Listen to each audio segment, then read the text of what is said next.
ओम नमो नारायणाय। प्यारे मित्रों, आज के इस वीडियो में मैं आपको भगवान वामन देव की कथा सुनाऊंगा। बड़ी ही खुशी की बात है, 29 अगस्त 2020 शनिवार के दिन भगवान वामन देव की प्राकट्य का दिवस आ रहा है। इस दिन इस कथा को सुनने से महापुण्य की प्राप्ति होती है। प्यारे मित्रों, एक समय की बात है, त्रिलोकी पे भक्त प्रहलाद के पुत्र महाराज बलि का राज्य था। बलि में सारे गुण थे, देवता भी उससे जीत नहीं सकते थे। अतिथि ने भगवान कश्यप से प्रार्थना की कि ऋषिवर, मेरे पुत्र देवताओं की हालत बहुत खराब हो गई है। बलि का राज्य त्रिलोकी में फैल गया है। आप मुझे कोई विधि बताइए जिससे कि मेरे पुत्रों को राज्य वापस मिल सके। कश्यप जी ने अदिति को एक अनोखा व्रत करने का, तपस्या करने की सलाह दी। अदिति ने बड़ी भक्ति और श्रद्धा के साथ तपस्या किया, जिससे भगवान नारायण प्रसन्न हो गए और वामन रूप से उसके यहाँ जन्म लिया और ये बलि के दरबार में चले आए, जहां महाराज बलि का महान यज्ञ चल रहा था। इस यज्ञ में एक नन्हा सा शिशु,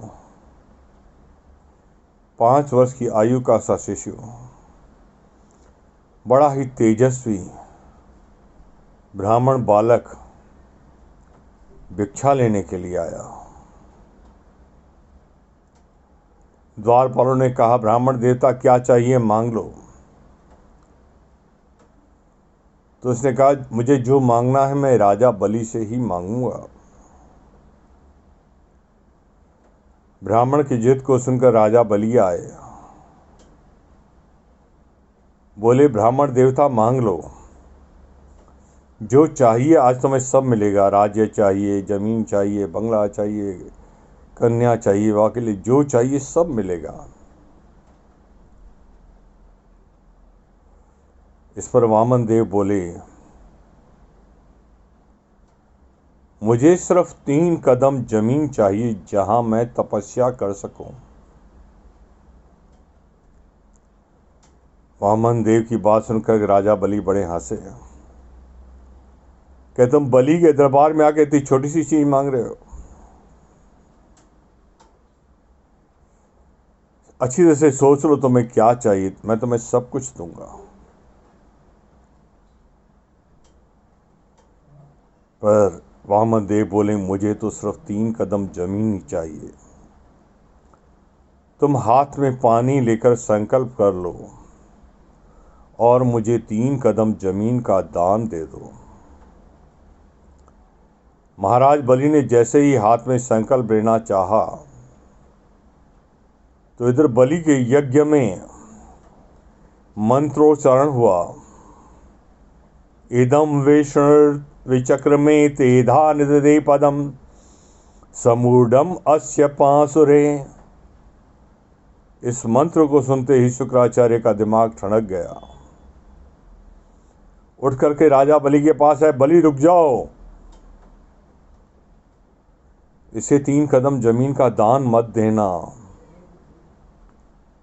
ये साक्षात भगवान विष्णु हैं।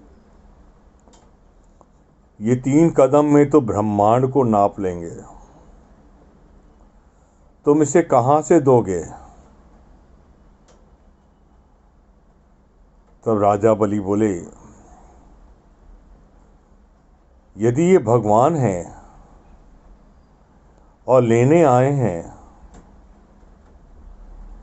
तो ये अवश्य ही लेके जाएंगे,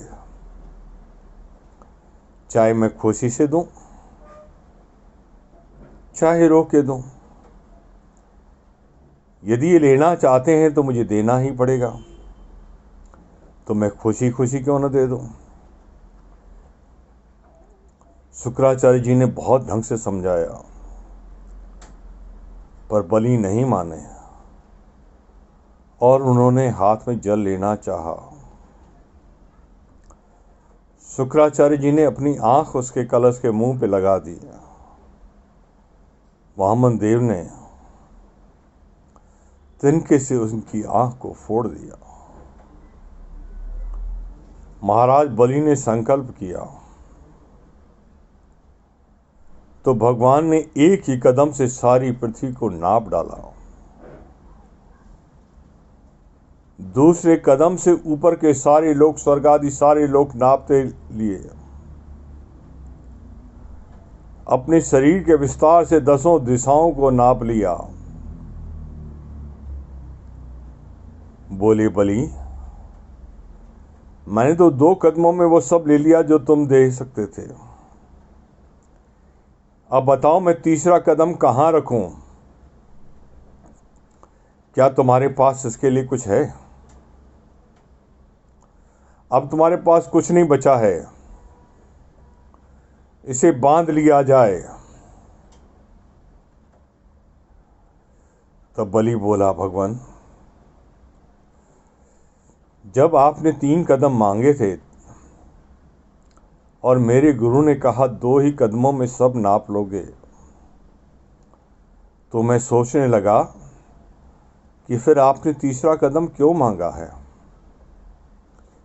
जब आप 2 कदमों में ही सब कुछ नाप सकते हो। तो तब मैंने निर्णय लिया कि भगवान मैं आपको तीसरा कदम भी अवश्य ही दूंगा, जो आप चाहते हैं वो भी दूंगा। प्रभु अब ये तीसरा कदम मेरे सर पर रख दो, मुझे नाप लो, अपना बना लो ना भगवान।